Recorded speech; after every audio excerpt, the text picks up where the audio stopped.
Yep. Nope. We're live. Oh, okay. Hey, when I tap my microphone, can you hear the mic? I didn't. No. What about that? No, I'm Okay, not I'll hearing message it. the mic later. In any case, okay, we're live.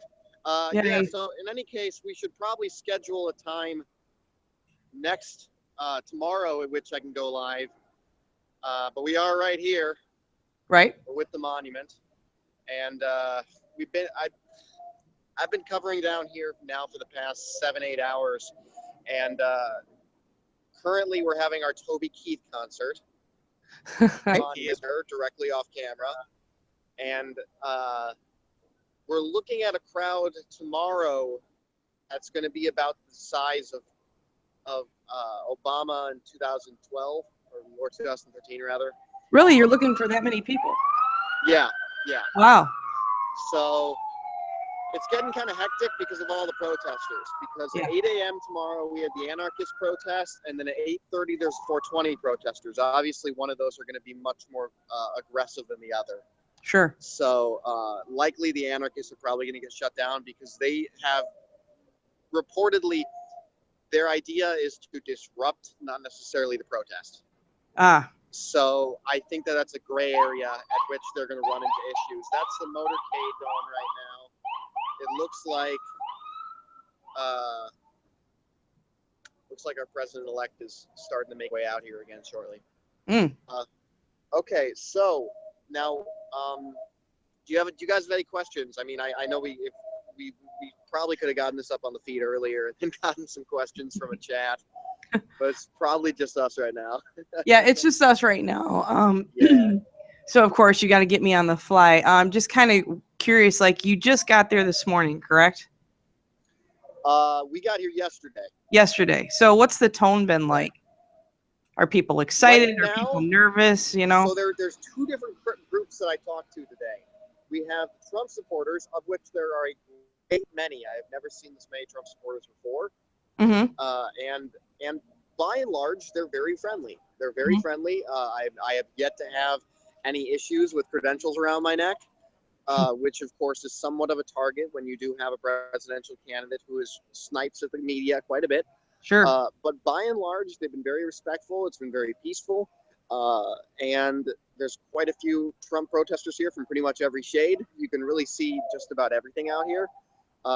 And in terms of the opposite side, I went down real close to the White House today and did some interviews in front of the White House. And over there was a huge contingent of people doing non-ironic thanks Obamas, where they are really out there with signs with all sorts of stuff, genuinely thanking the outgoing administration for what they've been doing. Well, I mean, President Obama has a pretty high outgoing approval, like 57% approval rating right now. So, like, and I know that Trump's, what is Trump's is something like it's the lowest ever 40s. for incoming president ever, around 40%. So I'm just curious how this is all going to fare coming tomorrow. What's your attitude about tomorrow? Are you excited? Are you concerned? I'm a little concerned about the anarchist protests. Sure. I don't want those to get out of hand. Right now, we got press releases from the press office that show us about 5 different protests that actually have permits to protest, because you do need a permit to protest in the district. That said, we're likely going to see a lot of protests that don't have permits. That's probably going to happen. And I think that's where it's going to get a little bit dicey. But again, from what we've seen today, it looks pretty peaceful. It looks okay. I think we're going to see more people in DC on Saturday than Friday. Okay. There are going to be more people here for the Women's March than I think there are going to be for Trump's inauguration. Yeah, there was a big stink about the fact that I know that the Boy Scouts are going to be there of America tomorrow, but also the Girl Scouts are going to be there. And there was a big upheaval about that because they don't really feel that this administration is going to support women the way that they want us to. So has there been any mention of, at this point, some of the, I don't know, some of the negativity that you're feeling in the air from this candidate that is now becoming our next president, 44th president. Is it 44th? 45th. 45th. 45th. Okay. Yeah. There's negativity certainly from women, certainly from the people who are here for the Women's March. The Women's March is going to be a really big deal. Like I said, I think we're going to see more people at the Women's March than we're going to actually see at the inauguration. Local papers here are calling it Washington's smallest party tomorrow. One of the inaugural balls was canceled because they couldn't fill it. So we're looking at a historically small inauguration, but still about the turnout of like Obama's second. So we're looking at just under 1 million people. Adversely, you're looking at probably almost 2 million people. Are you looking at that? March. Now, are these all supporters, or are these a mixture of both? A mixture of supporters and protesters. But again, the protesters, it's the traditional anti-Trump rhetoric, right? You know, they feel he's unfit for office. They're worried about his demeanor and the way he treats women, and his previous scandals, and his dealings with Trump University, his conflicts of interest, his lack of experience, et cetera, et cetera, et cetera. That's all stuff that is become, you know, a calling card for that movement, but not necessarily when you look at the supporters on the opposite side. The supporters on the opposite side are here, and they're really excited. They're around them. They're 10 feet without hitting a vendor that's selling Trump flags, Trump t-shirts, Trump pins. The flags are ridiculous. They're like 15 feet long. And they have his face plastered on them. They're the ugliest things ever. And yeah, I mean, earlier today we were down at the Washington Monument, which again is behind me right now, and talked to a bunch of people down there. A lot of people from foreign press. Foreign press are obviously a little bit more apprehensive of the incoming administration, particularly in regard to his immigration policy and his foreign policy, or lack of foreign policy.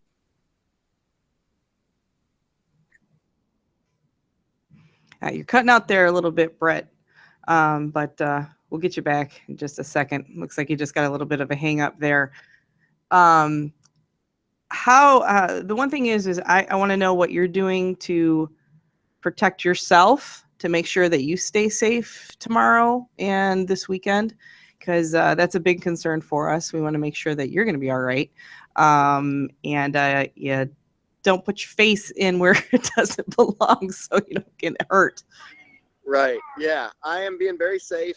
Again, your press credentials are typically, you show them as needed. You don't necessarily need to be flashing them all the time. You don't want to be doing that, because some people don't really want to talk to the press. We talked to a couple people out here where they see the press credentials, they don't really want to talk to you, they start moving away from you, and you just have to read that body language. Yeah. By and large, I'm not too worried about my safety, because we do have 2,000 additional Marines here from the National Guard. We also have the entirety of the city's police department, and of course the Secret Service, of which there were so many today around the White House. It was absolutely ridiculous. Absolutely. So I think they're going to be able to keep it very peaceful. I think the protesters, I think the anarchists will get out of hand, but if they get out of hand, they'll just shut down very quickly, I think.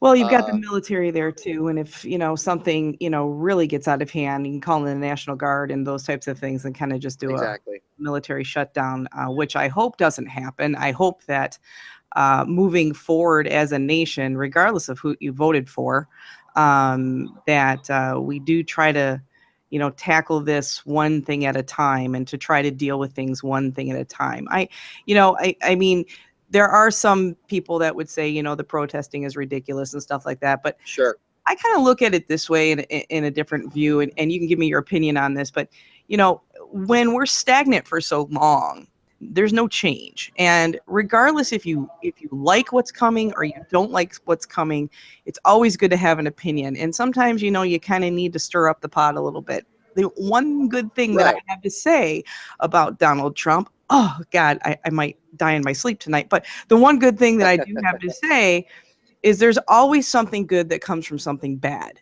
And regardless, I feel that something from this is going to come good. And whether that's, a change in the way we do things. For example, I know there's a lot of states right now drafting legislation so that from this point forward, no presidential candidate can be a presidential candidate unless they start showing their taxes and they completely release their financials. And so it's little things that you don't realize that Trump didn't do anything wrong. He just used the loopholes. And now we're seeing the loopholes. And so guess what? We can fix it. Yeah, and that's actually something Trump has campaigned on in the past, was I use these loopholes because I'm not stupid. Mm-hmm. And to Trump's credit, if you do have loopholes available to you as a businessman, typically it's in your best interest to use them. Mm-hmm. So to his credit, he did use them.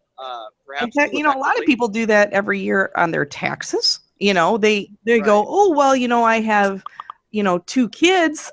I could use that as a write-off. That's a loophole from having to pay too many taxes. So just regardless of what your loophole is, type of a thing. It just, his happens to be on a pretty darn big scale. Yeah, it is a pretty giant scale. And I think if you want to look at the good in it, he ideally wants to close those loopholes. Yeah. Those are loopholes that he acknowledges that he has used as loopholes, Mm-hmm. and he wants to see improvement from. So ideally, we could see him closing some of those loopholes in the future. Well, or and I think them closed because people are like, we can't put up with this kind of stuff. So right. Yeah, I mean, again, he was very open about that while he was campaigning. Was that this was something that I have used as loopholes in the past, that this is my business dealings, that when I become president, I am going to close these loopholes, that mm-hmm. these loopholes are no longer going to be relevant. So who knows if that's actually going to happen. Yeah. Well, it looks like it's getting a little dark there. What we will do is we'll schedule some times, and we will release those on our Blazing Caribou site and our new Facebook page that we put out, and try to get them on Twitter for tomorrow. If there's a couple of times that you would like to go live tomorrow, just let me know. I don't have a problem with that. Yeah, let's schedule some times to go live tomorrow, and as long as someone is on the control room in the opposite end, whether it's you, something like that, that can bring me live and broadcast, then we can get that out on the feeds. And again, if anyone has any questions, either in the chat room, on the Blazing Caribou social networking, that's something you can reach out to us about, and I will do my best to respond from here on the ground.